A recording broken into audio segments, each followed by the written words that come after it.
Hello, I am Antonette Harris. I'm submitting a presentation on Saga Food Services Grievance Discussion Case Number 6, Working Requirements for Holiday Pay. We're going to talk briefly about the introduction of unions and also what's going on with our assigned project. Unions are workers' fought for workplace injustice in the early decades of the 1900s. They frequently tried to force their employers to follow impartial rules, wages that were based on jobs rather than unfair manipulation of piece rates, promotions, layoffs based on seniority rather than managerial favoritism and discrimination. We're going to talk about case number 6, work requirements for holiday pay, concerning a work employee named John Arnett. John Arnett should be familiar with the contracts. Many unions and corporate leaders prefer the rule-based approach which support management desires for stability and discipline and also fulfill union labor needs for countering managerial authority without having to resort to wildcat strikes that could undermine their own leadership position. That's why it's very important that with a union you understand what your union is going on. Today's union contract, therefore, are legally enforceable. Documents that specify the laws of the workplace are often in greater details. That's why when you sign up or join new businesses and they give you the employee handbook and they give you another book, and that's information regarding the details of the union if you join a unionized company. Many contracts have a duration of 3 years. Some includes a reopening clause by which their parties can reopen the contracts during its life to negotiate wages or benefits, adjustments, anything concerning the employees that is legit is we can rescind through the reopening of their contracts. Also, there's unions have rights. Employees have rights as well.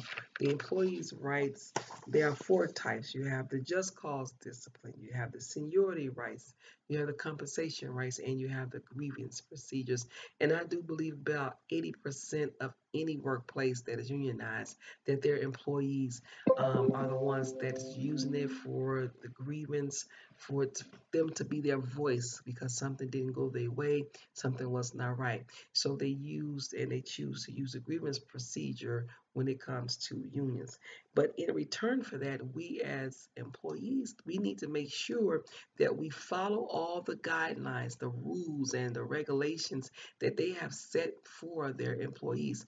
We just can't go to work and do what we want to do, especially when they have unions set up for the employees. Now, John Arnett here, he was an employee or still is an employee that just made the wrong decision that allowed him not to be paid for the Labor Day holiday pay. As we all know that when we go through as the holiday approaches, you have to work before the holiday and work after the holiday. And that's what John did. John did not work. He called in and he did a non-management notification. It was not a proper notification to the employees, to the employer regarding him taking off. He spoke with a clerk instead of a supervisor. He was denied holiday pay. He works 4 days a week, 10 hours a day, so he meets the 40 hours a week requirement. And he also a union employee and he's a truck driver. But on the flip side of it, with the human resources have to put itself as neutral and go by the laws and the guidelines of the union contract as well as the human resource procedures. So I'm put in a position to be the director of human resources, and they need to know my position whether or not if I will pay John Arnett for missing work or for holiday pay, and I will not be paying him for holiday pay simply because he did not follow the procedures, which were really easy for him to do, but he did not do so. So how would I handle the holiday pay for John Arnett? Well, Oberman states in his article, 10 Answers to Your Human Resource Questions, holiday pay is a benefit, not a requirement. The federal government and the state government generally do not regulate how a business pays or how a business does not pay benefits. you need to pay. The only thing that is required for a company to do is pay for the hours that an employee has worked as well as overtime. Anything else given to you outside that is a benefit. Is not a requirement, meaning that a company do not have to pay you for it. And simply when you miss out or make a mishap on the rules that they have already set up for you, as in John's case, John did not do correctly. He did not call and contact the proper supervisor. He spoke with the clerk. John knows that he's supposed to work before and after. And I do believe there are several reasons backing that constitute Sega Foods not to pay Mr. Arnett, just to name a few. He did not give the proper notification, as I said already. What is a benefit and versus a requirement? Sick days versus a personal day. Now, John would have been okay if he would have taken a sick day and was able to bring proof, as stated in the union contracts, would have that he would have gotten paid, but instead he took a personal day. Cook stated in his article, paid sick days and healthcare use. Paid sick days may provide significant health benefits in that they allow workers to take time off to rest and recover from illnesses or to receive medical attention when ill. Recent research has found that going to work ill repeatedly is associated with long-term sicknesses, and that paid leave for workers work have experienced a serious health condition. Sometimes when we go back to work and we're sick, we can get sicker because we have not taken care of ourselves.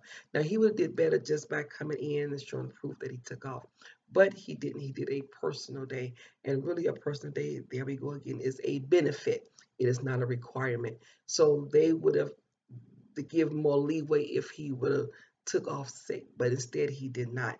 So that was another reason why I would not pay John Arnett for the Labor Day, is because one, he was not sick.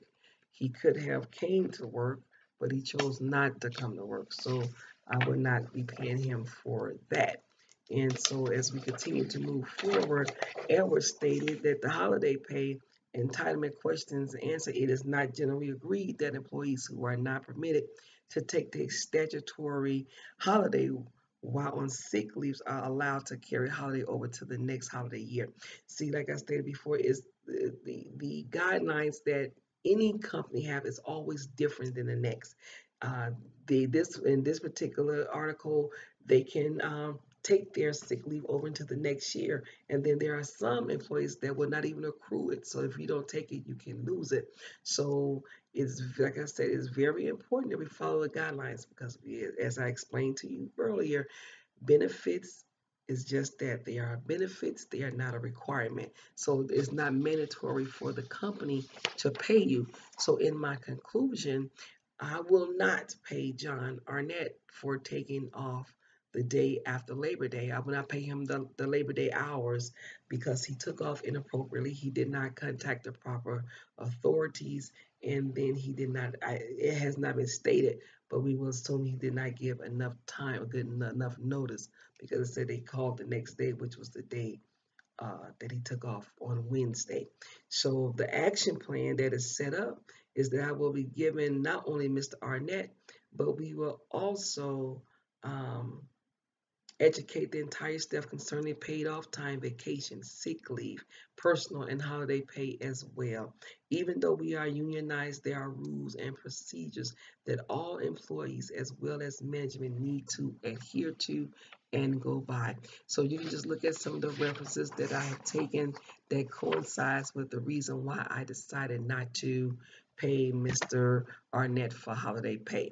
So once again, we have to remember the rules of the union as well as the business on what we can and cannot do when it comes to holiday pay. So once again, thank you very much for taking time out to listen to me, and that's all, folks.